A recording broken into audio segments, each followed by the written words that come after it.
We spoke to a couple very excited people, glad to hear the news that Joe Biden is now the president-elect. The mayor told us today that he thinks one candidate for governor in particular could be a very helpful partner in taking steps to reduce gun violence here. And Congressman Mfume says that select committee from the House will soon present their findings to the Attorney General. It's then up to them and the Justice Department to decide the next steps. We heard from a number of Maryland leaders this week who spoke out against the riots, including the governor, congressmen, and senators. County Council President Patrick Vincetti says this mandate could cause 10 to 20% of hospital staff to leave, and that could further understaff it. Both of those gubernatorial candidates will be voting themselves tomorrow up in Columbia. And if the Climate Solutions Now Act is passed, Senator Pinsky says we could see action on environmental issues as soon as 6 to 12 months. And the bill is next off to President Biden's desk, and he is expected to sign it. Now, Congressman Mfume says there are strict enforcement mechanisms for that 6-day delivery requirement. We're expecting Bates here shortly at Hazelwood Elementary Middle School. This is his last scheduled stop today at a polling place. He says this race is a very different one than it was back in 2018. We heard from a number of Maryland leaders this week who spoke out against the riots, including the governor, congressmen, and senators. Today, Senator Ben Cardin wrote in an email to Marylanders that he's fuming after this armed insurrection and said this violent behavior should never be normalized. The FBI is asking for tips to help them identify more people who actively instigated the violence at the U.S. Capitol on Wednesday.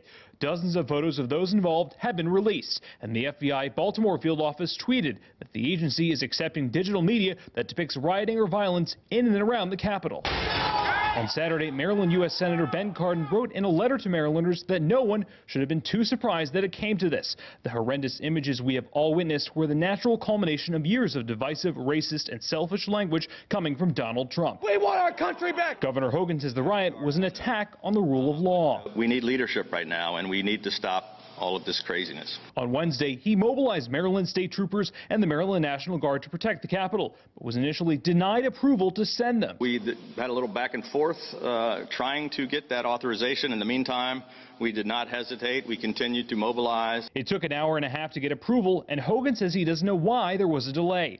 Now the state's National Guard mission in Washington has been extended through the inauguration and will continue through the end of the month. The state of Maryland will do anything and everything we possibly can to continue to secure the core of our nation's capital and to ensure the peaceful transition of power. And if you have any information about the riots or recognize anyone that attended them, you're asked to submit tips to fbi.gov/US Capitol. In Canton, Stetson Miller for WJZ. People here in Dundalk know all too well that the mail has not been getting delivered 6 days a week throughout the pandemic. Some I spoke to today say they're hopeful that this bill will finally help pave the way to more timely delivery of their bills, letters, and packages. The yeas are 79, the nays are 19, the bill is passed. A post office reform bill has now been passed by Congress that resets its finances and mandates that USPS deliver mail 6 days per week. It comes after many across the country and in Maryland were seeing sporadic mail service. It's like 2 days a week we'll get mail. I got mail. It should have been here in the first, but it hasn't been here. I just got it yesterday. The bill strips away an unusual requirement to pre-fund retirees' health care costs for the next 75 years. What we sought to do in this bill was to, number one, take away that requirement and to mandate that employees enroll right into Medicare, and to find a way also to use the savings to further enhance the things that the Postal Service has to do. The bill also requires that the post office set up an online dashboard that allows customers to see how long it will take to deliver packages and other mail based on zip code. Some here in Dundalk say they are hopeful that the legislation will help get their mail back on schedule. You think this bill is going to make a difference that Congress just passed? I do. As I said, every little bit helps. It's going to make a difference, I believe so, and I hope so.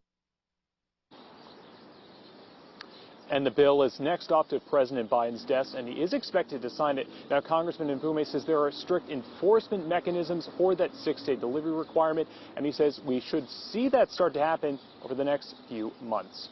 We're live in Dundalk tonight. Stetson Miller for WJZ. We're expecting Bates here shortly at Hazelwood Elementary Middle School. This is his last scheduled stop today at a polling place. He says this race is a very different one than it was back in 2018. He says city crime is out of control, and he says he represents change, and he says that's what people are looking for here.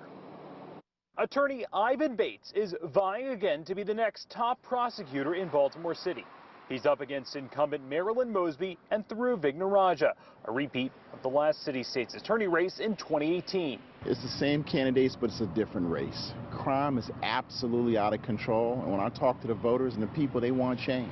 Change is what Bates says he stands for and what is needed in the state's attorney office as Baltimore continues to struggle with high homicide and non-fatal shooting rates, both of which are now higher than the same time last year. And I have a clear message. In Baltimore City, crime is out of control and illegal handguns are epidemic. If you have an illegal handgun, you will go to jail with Ivan Bates. Citizens have to make a decision. Do they want that? The certainty of consequences. We will rebuild the state's attorney's office. And Bates has 25 years of experience as a prosecutor and defense attorney. He also represented victims of Baltimore City Police Department's corrupt gun trace task force. This bill is called the Counselors Not Cops Act, and it would divert funding away from school resource officers toward more counselors and mental health support services. And advocates argue that would actually make kids safer in schools. It's time to reimagine what school safety actually looks like. Delegate Janelle Wilkins says to truly keep kids safe, the state must move away from policing students with school resource officers or SROs. That's why she's introduced the Counselors Not Cops Act. It's about promoting safety and shifting our priorities to actual evidence-based practices that create safe and supportive environments. A 2018 state law requires school districts to have adequate law enforcement coverage at each school and provides $10 million a year for the program. But the new bill would shift that funding toward paying for counselors, school workers, and other support services. Advocates argue that SROs don't make schools safer, don't deter school shootings, and say some officers unfairly target minority students. The school officer asked all my friends if they were from Maryland. When he comes to me and looks at me, he asks me, "Are you born in the United States or not?" Others say SROs drive up arrests of students for minor infractions. The first child I ever saw get hemmed up by a police officer was 7 years old for flailing his arms and knocking his teacher's glasses off her face. But some, like Delegate Reed Novotny, say SROs should stay in schools. He instead argues for reform when there are issues. Back in 2018, when this bill was originally passed in the legislature, there was a rash of school shootings. We need to have safe schools, but that doesn't mean we can't have counselors and SROs in those schools. And this bill goes along with another proposed bill in the House called Police-Free Schools. And Delegate Wilkins says both bills have a lot of momentum right now. We're live on President Street at 5. Stetson Miller for WJZ.